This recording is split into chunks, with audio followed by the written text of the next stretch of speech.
The night the envelope fell out of her locker, Maria Collins thought it was just another bill.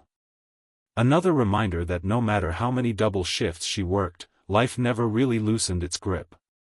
She was 42, her feet aching, her back stiff, her hands smelling of disinfectant and coffee. The hospital hallway was quiet, the kind of quiet that comes only after midnight, when most people are asleep and only the desperate and the devoted remain awake. Maria bent down slowly, picked up the envelope, and stared at her own name written in neat, unfamiliar handwriting. For 12 years, Maria had worked double shifts as a hospital cleaner in Cleveland, Ohio. Day shift, night shift, weekends, holidays, she took whatever hours were offered. Nurses joked that she lived at the hospital. Doctors nodded at her in passing, barely noticing the tired smile she always forced onto her face. To most people, Maria was invisible. Just another woman pushing a cart, wiping floors, emptying trash. But to her son, she was everything.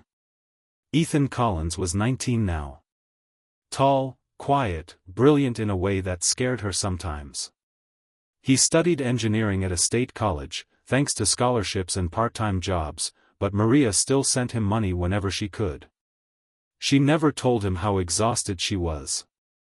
Never told him how some morning she cried in her car before going inside for another shift.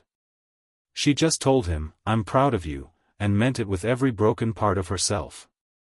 Years ago, Maria had dreams too. She once wanted to be a nurse.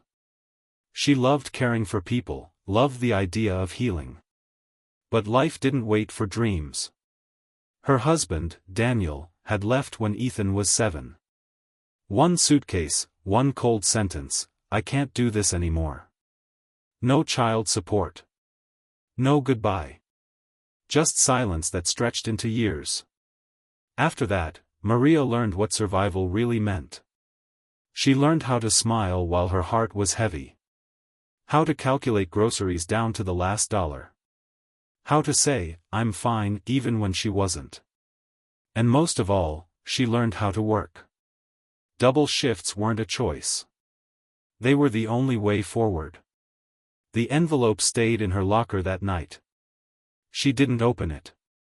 She was too tired, too numb. She went home to her small apartment, heated leftover soup, and fell asleep in her uniform on the couch.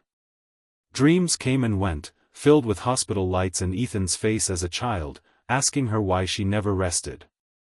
The next morning, after another short nap, she finally opened the envelope. Inside was a letter. Just one page. But the moment she read the first line, her hands began to shake. "Maria Collins, if you are reading this, then I owe you an explanation I should have given you years ago." Her breath caught. She read the letter sitting on her bed, sunlight creeping through thin curtains. The words pulled her backward in time. The letter was from Dr. Robert Hayes, the senior surgeon at the hospital. The man everyone admired. The man who walked past her every day without ever really seeing her. Or so she thought. 12 years ago, on a snowy winter night, Dr. Hayes' daughter had been rushed into the emergency room. She was 16, bleeding internally after a car accident. Chaos filled the halls. Doctors shouted orders. Nurses ran. And Maria, new to the job back then, was assigned to clean a nearby room. She remembered that night now, painfully clearly. She remembered hearing a girl crying in a hallway, terrified and alone. She remembered seeing a man in a white coat, hands shaking, fear written all over his face. She remembered doing something she'd never told anyone about. While everyone was busy, Maria had noticed a mistake. A chart placed outside the wrong room. A blood type mismatch. She didn't fully understand the medical details, but she knew enough to feel something was wrong. Her heart pounded. She hesitated. She was just a cleaner. Speaking up could get her fired. But she thought of Ethan. Of what she would want someone to do if her child lay on that gurney. So she spoke up. She told a nurse. The nurse checked. The chart was wrong. A serious error, one that could have killed Dr. Hayes' daughter during surgery. The girl survived. Maria never told anyone. She went back to work the next day like nothing had happened. No praise. No thanks. Just another double shift. But Dr. Hayes had noticed. In the letter, he explained everything. He wrote how he'd asked around, how he learned her name, how he watched her over the years. How he saw her working 2 shifts, sometimes 3. How he saw the way she stayed late to help lost patients, the way she quietly paid for a homeless man's coffee from the vending machine, the way she never complained. He wrote that he wanted to help her back then, financially, publicly, but Maria had refused when he tried to thank her. She told him she didn't want special treatment. She just wanted to work. So he waited. The envelope contained more than a letter. There was a document inside, a trust fund set up in Ethan's name. Full college tuition. Living expenses. Enough money to change his entire future. And one final note. I worked double shifts too, Maria. Not because I had to, but because I was running from guilt. You reminded me that quiet courage still exists. This is not charity.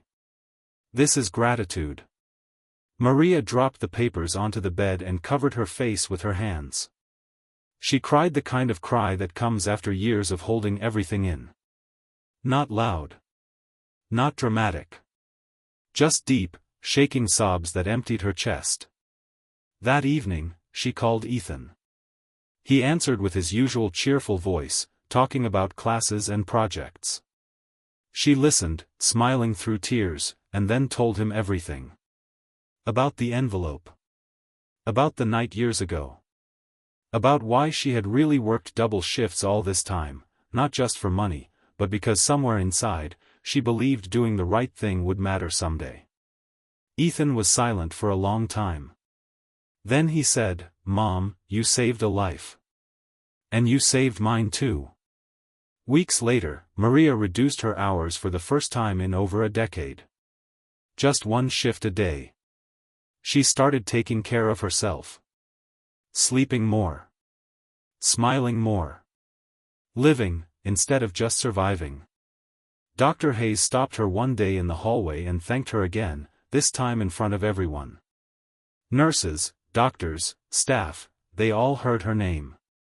For once, she wasn't invisible. But the greatest reward came months later, when Maria sat in a crowded auditorium and watched Ethan walk across a graduation stage.